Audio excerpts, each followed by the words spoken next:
Hey guys, today I'm going to be talking about my death chest system. For those of you who don't know, the death chest system means that when I die, all of my items are kept inside of a little chest, or in this case, a little skull.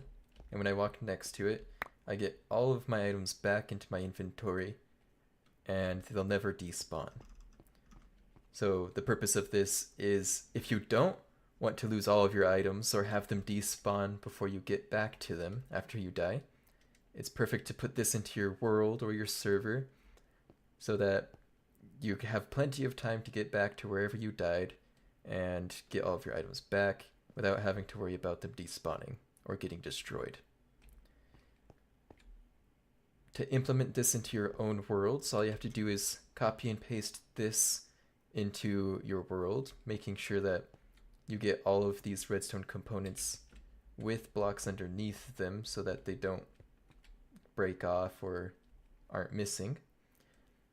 And you just have to click this button right here, and all that button does is sets a scoreboard to be able to check for people that have died. And then all you have to do is go into this block that says clone, and there's two coordinates right here. And those coordinates have to be opposite corners of this big block here. So like, for example, this block right here and this block down here. And that's how you set it up. That's it. After that, it should work just fine. So now I'm going to talk about how it works. So basically, the way this works is it will, when somebody dies, spawn a little skull, a little villager that's invisible, invulnerable, has no AI, and all that stuff. Clone this block way up in the sky, spawn minecarts with hoppers in them, and then teleport all of the items into this little block so that they go into the minecart hoppers. So I'll go ahead and show that real quick. When I die, what spawns is actually a baby villager with a skull on his head. And the baby villager is invisible and invulnerable to everything, including lava, TNT, and everything else. And what happens is this block is spawned up here at build limit. And this is that same block down there. So I just used the clone command and brought this up here. And then inside of that spawns a bunch of minecarts with hoppers and teleports all of the items right into those minecarts. Alright, so now I'm going to go into the logistics of it all and all of the commands that I had to use to make this work. So first, there's this block that tests to see if anybody has died. And then it goes into this block with a little bit of delay, enough delay that all of these commands can run first to reset the player's score of death so that this would work a second time, or infinite times really. And this right here is what spawns the invisible baby villager that's invulnerable to everything. All it does is executing as if it were the person that had died.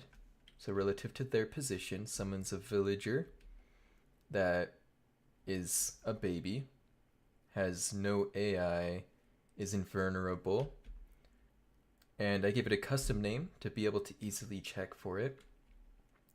And I made sure that the custom name didn't show up, that it couldn't pick up loot, that nothing else would happen. I made it silent, and I gave it a helmet that's the skull item.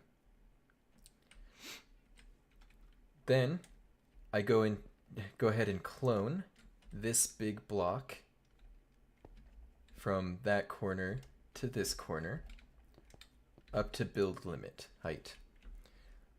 And all it does is replace any block that is up there, which is usually just air. But if you did have some kind of farm for mobs or something up at build limit, this would cause an issue.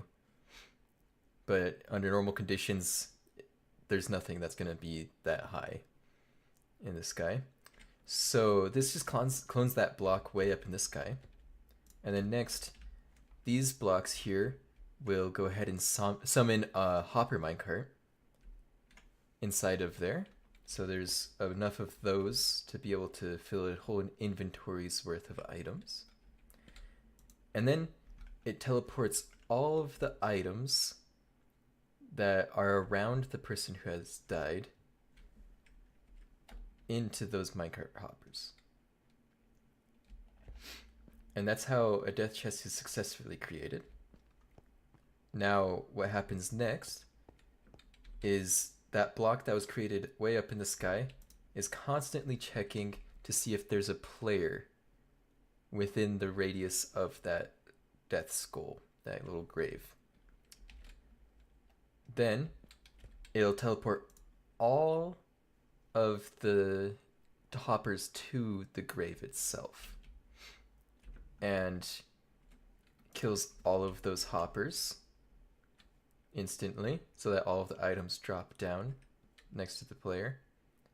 Then it creates a little guy, a little item called the Destroyer, which calls these two next commands, which will kill the grave and fill in that block that we made with air so that everything is cleared out successfully.